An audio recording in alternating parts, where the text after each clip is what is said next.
പ്രിയമുള്ളവരെ നമസ്കാരം. റിയൽ എസ്റ്റേറ്റിലേക്ക് കടന്നു വരുന്നതിന് മുമ്പ് ശ്രദ്ധിക്കേണ്ട 8 കാര്യങ്ങളെക്കുറിച്ചാണ് നാം പഠിച്ചുകൊണ്ടിരിക്കുന്നത്. ഇതിൽ മൂന്നാമത്തെ വിഭാഗമായിട്ടുള്ള റിയൽ എസ്റ്റേറ്റിൽ എങ്ങനെയാണ് ഹ്യൂജ് ആയിട്ടുള്ള വെൽത്ത് നമുക്ക് ക്രിയേറ്റ് ചെയ്യാൻ സാധിക്കും എന്നതിനെക്കുറിച്ചാണ് ഇന്ന് നാം മനസ്സിലാക്കാൻ പോകുന്നത്.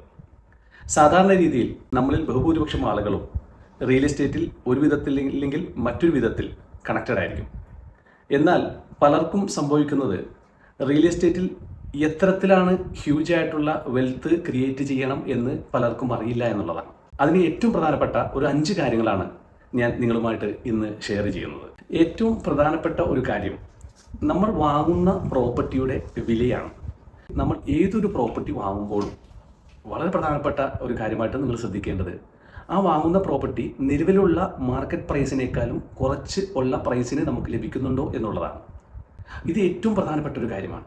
കാരണം നമ്മൾ വാങ്ങുന്ന ഏതൊരു പ്രോപ്പർട്ടിയും നമുക്ക് നിലവിലുള്ള മാർക്കറ്റ് പ്രൈസിനേക്കാളും കുറച്ച് ലഭിക്കാനുള്ള സാധ്യതകളുള്ള സമയങ്ങളിൽ നിങ്ങൾ ഒരു ഇൻവെസ്റ്ററായിട്ട് കടന്നു വരാൻ ശ്രമിക്കുക.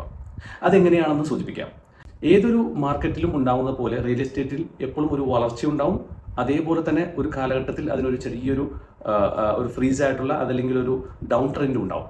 അപ്പോൾ നമ്മൾ റിയൽ എസ്റ്റേറ്റിൽ ഒരു പ്രത്യേക സാഹചര്യങ്ങൾ കൊണ്ട് നമ്മൾ ആ സാഹചര്യം എന്താണെന്ന് പഠിക്കാൻ നോക്കുക.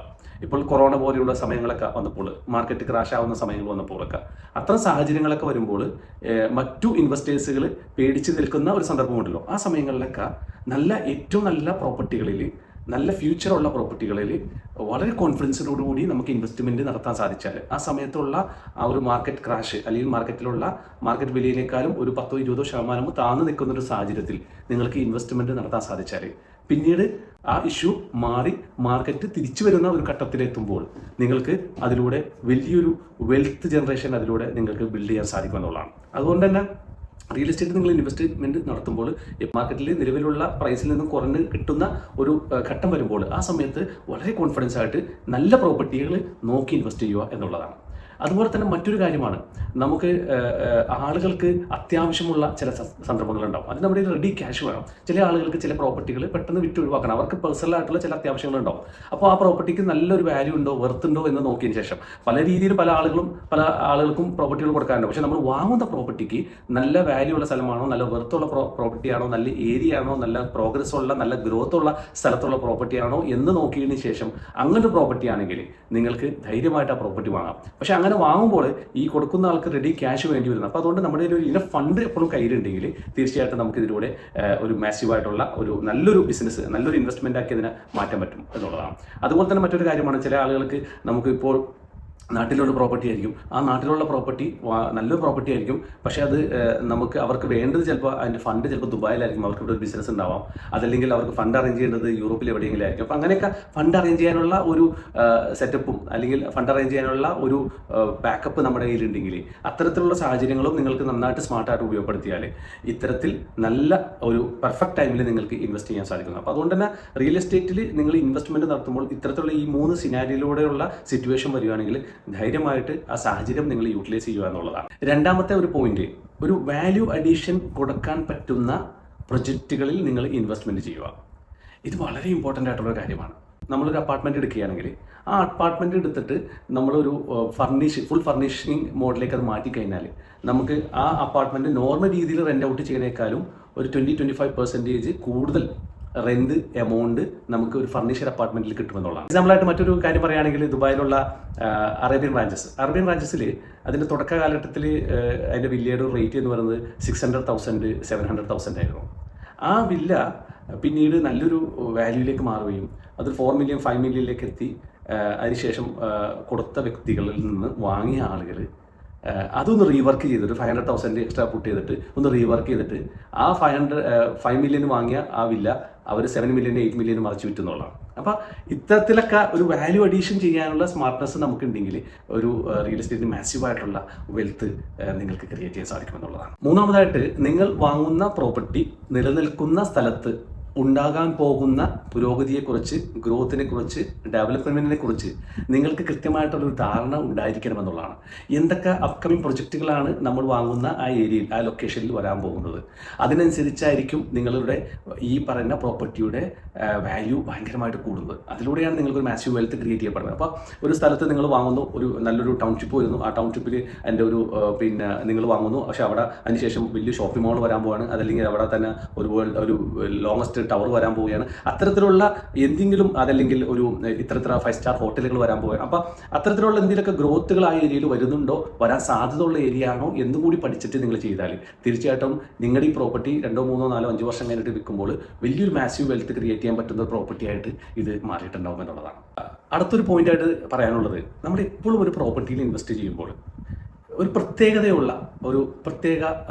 എന്തെങ്കിലും ഒരു പ്രത്യേകതയുള്ള ഒരു പ്രോപ്പർട്ടിയിൽ ഇൻവെസ്റ്റ് ചെയ്യാൻ ശ്രമിച്ചാൽ അത് നിങ്ങളുടെ വെൽത്തിൽ വലിയൊരു ഗ്രോത്ത് ഉണ്ടാക്കി തരുമെന്നുള്ളതാണ്. ഇപ്പോൾ CV ഉള്ള പ്രോപ്പർട്ടികൾ, ഐലൻഡിലുള്ള പ്രോപ്പർട്ടികൾ, ഇങ്ങനെയുള്ളൊക്കെ പ്രോപ്പർട്ടികൾ വളരെ കുറവാണ്. ഇപ്പോൾ ദുബായിൽ തന്നെ പാം ജുമേറ, അതുപോലെ തന്നെ റാസൽ കൈമയിലേക്ക് വരുമ്പോൾ മർജാൻ ഐലൻഡ്, അതുപോലെ തന്നെ മിനാൽ അറബ്, അങ്ങനെ CV ഉള്ള വാട്ടർ ഫ്രണ്ടേജ് ഉള്ള അപ്പാർട്ട്മെൻറ്റുകളും വില്ലകളും അത് ഇൻവെസ്റ്റ് ചെയ്യാനുള്ള സാഹചര്യങ്ങൾ, അല്ലെങ്കിൽ അത്തരത്തിലുള്ള പ്രോപ്പർട്ടികൾ അവൈലബിലിറ്റികൾ വളരെ കുറവാണ്. അപ്പോൾ അത്തരത്തിലുള്ള പ്രത്യേകതകളുള്ള ഏതൊരു പ്രോപ്പർട്ടിയിലാണ് നിങ്ങൾ ഇൻവെസ്റ്റ് ചെയ്യണമെങ്കിൽ തീർച്ചയായിട്ടും അതിൻ്റെ ഒരു ഗ്രോത്ത് നിങ്ങൾ വിചാരിക്കുന്നതിലും അപ്പുറത്തായിരിക്കും എന്നുള്ളതാണ്. അപ്പോൾ അത് നിങ്ങൾക്ക് വലിയൊരു മാസീവായിട്ടുള്ള വെൽത്ത് ക്രിയേറ്റ് ചെയ്യപ്പെട്ട് തരും എന്നുള്ളതാണ്. ഇപ്പോൾ കമ്മ്യൂണിറ്റികളുടെ കാലഘട്ടമാണ്. ഓരോ പുതിയ കമ്മ്യൂണിറ്റികൾ വരെയാണ്. ഓരോ കമ്മ്യൂണിറ്റിയിലും പാർക്കുകളുണ്ടാവും, സ്കൂളുകളുണ്ടാവും, ഹോസ്പിറ്റലുകളുണ്ടാവും, അതുപോലെ തന്നെ നല്ല ഫുട്ബോൾ കോർട്ടുകളുണ്ടാവും, സ്പോർട്സ് കോർട്ടുകളുണ്ടാവും. അങ്ങനെ വ്യത്യസ്തമായിട്ടുള്ള എല്ലാ സൗകര്യങ്ങളുമുള്ള കമ്മ്യൂണിറ്റികൾ വന്നുകൊണ്ടിരിക്കുകയാണ്. അതിൽ ഹോട്ടൽ സമുച്ചയങ്ങളുണ്ടാവും, അപ്പാർട്ട്മെൻറ്റുകളുണ്ടാവും, വില്ലകളുണ്ടാവും. അപ്പോൾ ഒരു കമ്മ്യൂണിറ്റിയിൽ തന്നെ ഒരു മനുഷ്യന് ആവശ്യമായിട്ടുള്ള അവൻ്റെ എല്ലാ കാര്യങ്ങളും വരുന്ന രീതിയിലുള്ള ഡെവലപ്മെൻറ്റുകളുള്ള പുതിയ കമ്മ്യൂണിറ്റികൾ ലോകത്തിൻ്റെ വിവിധ ഭാഗങ്ങളിൽ വന്നുകൊണ്ടിരിക്കുകയാണ്. അപ്പോൾ നിങ്ങളൊരു ഇൻവെസ്റ്റർ ആവുമ്പോൾ, അല്ലെങ്കിൽ അതൊരു മാസീവ് വെൽത്ത് ക്രിയേറ്റ് ചെയ്യാൻ ആഗ്രഹിക്കുന്നുണ്ടെങ്കിൽ എപ്പോഴും ഒരു കമ്മ്യൂണിറ്റിയുടെ തുടക്കത്തിൽ ഇൻവെസ്റ്റ് ചെയ്യുക എന്നുള്ളതാണ്. അതിൻ്റെ ആ കമ്മ്യൂണിറ്റിയുടെ അനൗൺസ്മെൻറ്റ് വന്നതിന് ശേഷമുള്ള ആദ്യത്തെ പ്രൊജക്റ്റുകളിൽ ആണ് നിങ്ങൾ ഇൻവെസ്റ്റ്മെൻറ്റ് നടത്തണമെങ്കിൽ തീർച്ചയായിട്ടും അതിൻ്റെ സെക്കൻഡ് ഫേസും 3rd ഫേസും 4th ഫേസൊക്കെ കഴിയുന്നതോടുകൂടി നിങ്ങളുടെ ഫസ്റ്റ് ഫേസിൽ നിങ്ങൾ ഇൻവെസ്റ്റ് ചെയ്തിട്ടുള്ള ആ ഒരു എമൗണ്ട് വലിയൊരു ഗ്രോത്തിലേക്ക്, വലിയൊരു മാസീവ് വെൽത്ത് ക്രിയേഷനിലേക്ക് അത് എത്തിയിട്ടുണ്ടാവും എന്നുള്ളതാണ്. കാരണം അതിൻ്റെ 3rd ഫേസിലേക്കും 4th ഫേസിലേക്കൊക്കെ എത്തുമ്പോൾ നമ്മൾ ഇൻവെസ്റ്റ് ചെയ്ത വാല്യൂവിൻ്റെ 2 ടൈംസോ 3 ടൈംസോ എമൗണ്ടിലായിരിക്കുള്ളൂ സെക്കൻഡ് ഫേസിലും 3rd ഫേസിലെയും സെയിം കൈൻഡ് ഓഫ് വില്ലകളോ അപ്പാർട്ട്മെൻറ്റുകളോ അനൗൺസ് ചെയ്യപ്പെടുന്നത് എന്നുള്ളതാണ്. അപ്പോൾ അതിലൂടെ തന്നെ നമ്മൾ എപ്പോഴും ഒരു കമ്മ്യൂണിറ്റിയുടെ തുടക്കത്തിൽ ഇൻവെസ്റ്റ്മെൻറ്റ് നടത്തിയാൽ അത് നിങ്ങൾക്ക് വലിയൊരു മാസീവ് വെൽത്ത് ക്രിയേറ്റ് ചെയ്യപ്പെടുക തന്നെ ചെയ്യും എന്നുള്ളതാണ്. ഇത്തരത്തിലുള്ള ഈ 5 കാര്യങ്ങളിലൂടെ നിങ്ങൾ കടന്നു പോയാൽ നിങ്ങൾക്ക് റിയൽ എസ്റ്റേറ്റ് ഇൻവെസ്റ്റ്മെൻറ്റ് വളരെ മികച്ച ഒരു ഹ്യൂജ് വെൽത്ത് ക്രിയേറ്റ് ചെയ്യപ്പെട്ടു തരും എന്നുള്ളത് തന്നെയാണ്. അതുകൊണ്ട് എപ്പോഴും ഇൻവെസ്റ്റ്മെൻറ്റുകളൊക്കെ നടത്തുമ്പോൾ വളരെ ശ്രദ്ധിച്ചിട്ടും ആലോചിച്ചിട്ടും ചെയ്യുക. അല്ലാതെ ഏതെങ്കിലും ഒരു വ്യക്തി പറഞ്ഞ് അവിടെ ഒരു പൊട്ടൻഷ്യൽ ഉണ്ട്, അതൊരു ഗുണകരമാണ്, അതില്ലെങ്കിൽ ഏതൊരു സുഹൃത്ത് വാങ്ങി അതിൻ്റെ പേരിലൊക്കെ വാങ്ങാൻ പോവാതെ അത് കൃത്യമായിട്ട് പഠിച്ച് മനസ്സിലാക്കി, ഇനി ആ നാടിനെക്കുറിച്ചും ആ നാട്ടിലുള്ള ഇൻവെസ്റ്റ്മെൻറ്റിനെ കുറിച്ചും അതിൻ്റെ സാധ്യതകളെക്കുറിച്ചും നമുക്ക് അറിവില്ലെങ്കിൽ ആ നാട്ടിൽ കൃത്യമായിട്ട് കൺസൾട്ടേഷൻ നടത്തി പോകുന്ന നല്ല റിയൽ എസ്റ്റേറ്റ് കൺസൾട്ടിങ് ഫേമുകളെ അപ്രോച്ച് ചെയ്ത് അവരുടെ ഗൈഡ് ലൈൻസോട് കൂടി മാത്രം ഇൻവെസ്റ്റ് ചെയ്യുക. അത്തരത്തിലുള്ള ഇൻവെസ്റ്റ്മെൻറ്റുകൾ തീർച്ചയായിട്ടും നിങ്ങൾക്കൊരു മാസീവ് വെൽത്ത് ക്രിയേറ്റ് ചെയ്ത് തരുക തന്നെ ചെയ്യുമെന്ന് ഓർമ്മപ്പെടുത്തിക്കൊണ്ട് ഞാൻ നിർത്തുന്നു. മറ്റൊരു എപ്പിസോഡുമായി അടുത്ത ദിവസം. നന്ദി, നമസ്കാരം.